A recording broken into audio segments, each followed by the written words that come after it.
ആലപ്പുഴ ജില്ലയിലെ ഹരിപ്പാട് കരുവാറ്റയിൽ 67കാരനെ അടുത്ത ബന്ധുവായ 8ാം ക്ലാസ്സുകാരിയും 3 കൗമാരക്കാരായ ആൺ സുഹൃത്തുക്കളും ചേർന്ന് ക്രൂരമായി കൊലപ്പെടുത്തിയ സംഭവത്തിൽ ഓരോ മണിക്കൂറിലും പുറത്തുവരുന്നത് ഞെട്ടിക്കുന്ന വിവരങ്ങളാണ്. സ്വർണം കവർന്ന കേസിൽ ഞെട്ടിക്കുന്ന വിവരങ്ങൾ പുറത്തു വരുമ്പോൾ അക്ഷരാർത്ഥത്തിൽ നമ്മുടെ ഈ ലോകം എത്രത്തോളം മാറിപ്പോയി, നമ്മുടെ തൊട്ടടുത്തിരിക്കുന്ന കുട്ടികളെ നമ്മൾ എത്രത്തോളം ശ്രദ്ധിക്കേണ്ടിയിരിക്കുന്നു, നമ്മുടെ വീട്ടിലെ കുട്ടികളെ നമ്മൾ എത്രത്തോളം ഗൗരവകരമായി തന്നെ അവരുടെ പഠനത്തെയും അവരുടെ കൂട്ടുകാരെയും അവരുടെ ചുറ്റുപാടിനെയും കുറിച്ച് നമ്മൾ അറിയേണ്ടിയിരിക്കുന്നു എന്നുകൂടി ഓർമ്മിപ്പിക്കുന്നതാണ് ഈ പുറത്തു വരുന്ന വിവരങ്ങൾ.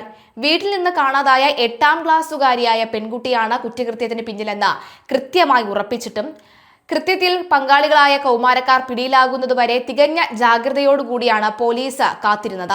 ആഭ്യന്തരമന്ത്രിയുടെ നാട്ടിൽ നടക്കുന്ന അന്വേഷണമായതിനാൽ പോലീസിന് ചെറിയൊരു കൈപ്പിഴ ഉണ്ടായാൽ പോലും വലിയ പ്രത്യാഘാതം ഉണ്ടാകുമെന്ന കടുത്ത സമ്മർദ്ദം അന്വേഷണ ഉദ്യോഗസ്ഥർക്കുണ്ടായിരുന്നു.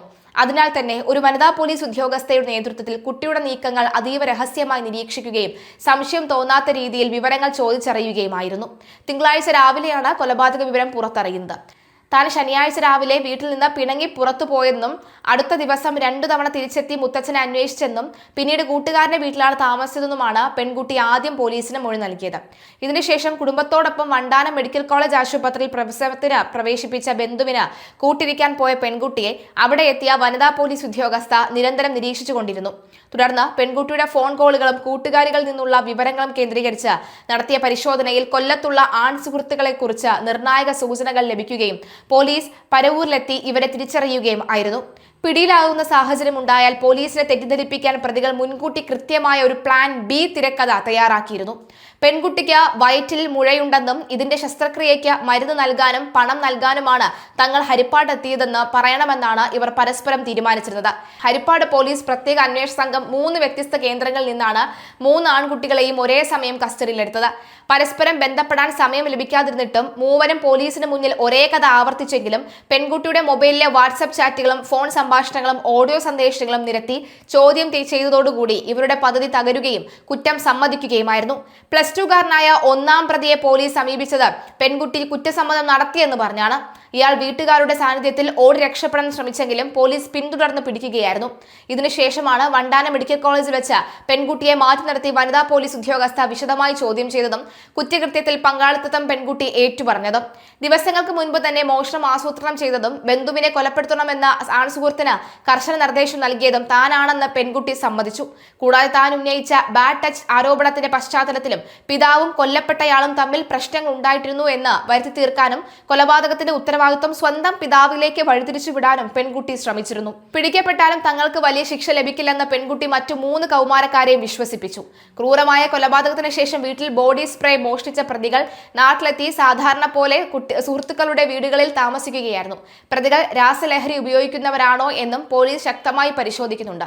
ഇത്രയും ക്രൂരമായ കൊലപാതകം നടത്തിയത് ലഹരിയുടെ സ്വാധീനത്തിലാണോ എന്ന സംശയത്തിൽ ഇവരുടെ ഫോൺ രേഖകൾ പരിശോധിച്ച് NDPS കേസുമായി ബന്ധമുള്ളവരെ വിളിച്ചിട്ടുണ്ടോ എന്ന് അന്വേഷിച്ച് വരികയാണ്. ഇതിനിടെ കൊല്ലപ്പെട്ടയാളുടെ വീട്ടിലെ പ്രതികൾ മോഷ്ടിച്ച ബോഡി സ്പ്രേ പോലീസ് കസ്റ്റഡിയിലെടുത്ത് കോടതിയിൽ തൊണ്ടിയായി ഹാജരാക്കുകയും ചെയ്തു. കൃത്യം നടന്നതിന്റെ പിറ്റേ ദിവസം, അതായത് 16ാം തീയതി 3 ആൺകുട്ടികളും യാതൊരു ഭാവവ്യത്യാസവും ഇല്ലാതെ മറ്റൊരു ആവശ്യത്തിനായി കൊല്ലം പാരിപ്പള്ളി പോലീസ് സ്റ്റേഷനിൽ എത്തിയിരുന്നതായാണ് കണ്ടെത്തിയത്. കരുവാറ്റിൽ നിന്ന് കവർന്ന 3 പവന്റെ സ്വർണ്ണമാല പണയം വെക്കാനായി ഇവർ പരവൂർ കല്ലുംകുന്ന് സ്വദേശിയായ സുഹൃത്തിനെ ഏൽപ്പിച്ചിരുന്നു. ഇതേ ദിവസം പാരിപ്പള്ളി സ്വദേശിനിയായ 19കാരി ഈ സുഹൃത്തിനൊപ്പം വീട് വിട്ടിറങ്ങിയ പരാതിയിൽ സ്റ്റേഷനിലേക്ക് വിളിപ്പിച്ചപ്പോഴാണ് പ്രതികളും ഇവർക്കൊപ്പം പോലീസിന് മുന്നിലെത്തിയത്. തുടർന്ന് സുഹൃത്തിന്റെ വീട്ടിൽ നിന്ന് കണ്ടെടുത്ത സ്വർണ്ണമാല അമ്മയുടെ ചികിത്സയ്ക്ക് പണയം വെക്കാൻ നൽകിയതാണെന്നാണ് പ്രതികൾ പറഞ്ഞതെന്ന് ഇയാൾ പോലീസിന് മൊഴി നൽകി. കസ്റ്റഡിയിലെടുക്കുമ്പോഴും ചോദ്യം ചെയ്യലിലും പിന്നീട് ജുവനൈൽ ജസ്റ്റിസ് ബോർഡിന് മുന്നിൽ ഹാജരാക്കിയപ്പോഴും യാതൊരു കൂസലും ഇല്ലാതെയാണ് പ്രതികൾ പെരുമാറിയത്. പ്രതികൾ കുട്ടികളായതിനാൽ ചോദ്യം ചെയ്യലിലും കസ്റ്റഡിയിലെടുക്കുന്നതിലും നിയമപരമായ കടുത്ത നിയന്ത്രണങ്ങൾ ഉണ്ടായിരുന്നു. ബലം പ്രയോഗം പാടില്ലെന്നും 100% കുറ്റം ഉറപ്പുവരുത്തിയ ശേഷം മാത്രമേ കസ്റ്റഡി നടപടികളിലേക്ക് കടക്കാവൂ എന്നും DIGയും ജില്ലാ പോലീസ് മേധാവിയും നിർദ്ദേശം നൽകിയിരുന്നു. ഇതിന്റെ അടിസ്ഥാനത്തിൽ പെൺകുട്ടിയെ കൂടുതൽ വിശകലനം ചെയ്തതിനായി ക്ലിനിക്കൽ സൈക്കോളജിസ്റ്റ് ഉൾപ്പെടുന്ന മെഡിക്കൽ ബോർഡ് രൂപീകരിക്കുമെന്ന് പോലീസ് അറിയിച്ചിട്ടുണ്ട്. സാമൂഹിക നീതി വകുപ്പിന്റെ ബോർഡിന്റെ സംരക്ഷണ കേന്ദ്രത്തിൽ താമസിച്ചിരുന്ന പെൺകുട്ടിയെ ജുവനൈൽ ജസ്റ്റിസ് ബോർഡിന് മുന്നിൽ ഹാജരാക്കിയ ശേഷം വീണ്ടും സംരക്ഷണ കേന്ദ്രത്തിലേക്ക് അയച്ചു. മറ്റു 3 ആൺകുട്ടികളുടെ സംരക്ഷണ കേന്ദ്രത്തിലേക്ക് മാറ്റിയിട്ടുണ്ട്. 4 പേരെയും കസ്റ്റഡിയിൽ ലഭിക്കുന്നതിനായുള്ള പോലീസിന്റെ അപേക്ഷ ശനിയാഴ്ച ബോർഡ് പരിഗണിക്കും. പെൺകുട്ടി ഉയർത്തിയ ലൈംഗിക അതിക്രമ ആരോപണത്തിൽ കുടുംബാംഗങ്ങളിൽ നിന്ന് വിശദമായ മൊഴിയെടുക്കും. കൊലപാതകം നേരിട്ട് നടത്തിയ 3 ആൺകുട്ടികളെ കസ്റ്റഡിയിൽ വാങ്ങി തെളിവെടുപ്പ് പൂർത്തിയാക്കി 1 മാസത്തിനുള്ളിൽ അതിവേഗം കുറ്റപത്രം സമർപ്പിക്കാനാണ് പോലീസ് ഒരുങ്ങുന്നത്. കേസിൽ പിടിയിലായ 13-കാരിയായ പെൺകുട്ടിക്ക് നിയമപ്രകാരം ലഭിക്കാവുന്ന പരമാവധി ശിക്ഷ 3 വർഷം സംരക്ഷണ കേന്ദ്രത്തിലെ താമസമാണ്. 16ഉം 17 വയസ്സുമുള്ള മറ്റ് 3 ആൺകുട്ടികളെ മുതിർന്നവരായി പരിഗണിച്ച് വിചാരണ നടത്തിയാൽ പോലും അവർക്ക് വധശിക്ഷയോ ജീവപര്യന്തമോ വിധിക്കാൻ നിയമപരമായി സാധിക്കില്ല. ഇവർക്ക് തടവ് ശിക്ഷ വിധിച്ചാലും 21 വയസ്സ് പൂർത്തിയാകുന്നതുവരെ സംരക്ഷണ കേന്ദ്രത്തിൽ പാർപ്പിക്കുകയും അതിനുശേഷം ശിക്ഷാ കാലാവധി ബാക്കിയുണ്ടെങ്കിൽ മാത്രം ജയിലിലേക്ക് മാറ്റുകയുമാണ് ചെയ്യുക. അപരാധം ചെയ്ത കുട്ടികളുടെ കാര്യത്തിൽ തീരുമാനമെടുക്കുന്ന ജുവനൈൽ ജസ്റ്റിസ് ബോർഡിന്റെ പരമാവധി 3 വർഷത്തെ സംരക്ഷണ കേന്ദ്രവാസമാണ് വിധിക്കാൻ സാധിക്കുക.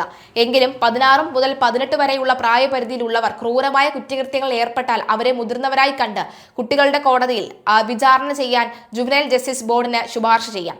കുട്ടികൾ ഉൾപ്പെടുന്ന ഗുരുതര കേസുകളിൽ 1 മാസത്തിനകം കുറ്റപത്രം നൽകണമെന്നും 3 മാസത്തിനകം വിചാരണ എവിടം വേണമെന്ന് ബോർഡ് തീരുമാനിക്കണമെന്നുമാണ് ചട്ടം. കരുവാറ്റ കേസിൽ കൊലപാതകം നടത്തിയത് 16ഉം 17 വയസ്സുള്ളവരായതിനാൽ ഇവരെ മുതിർന്ന കുറ്റവാളികളായി പരിഗണിച്ച് വിചാരണ ചെയ്യണമെന്ന് ആവശ്യപ്പെട്ട് പോലീസ് ബോർഡിന് അപേക്ഷ നൽകിയിട്ടുണ്ട്. എന്തൊക്കെയാണല്ലേ സംഭവിക്കുന്നത്?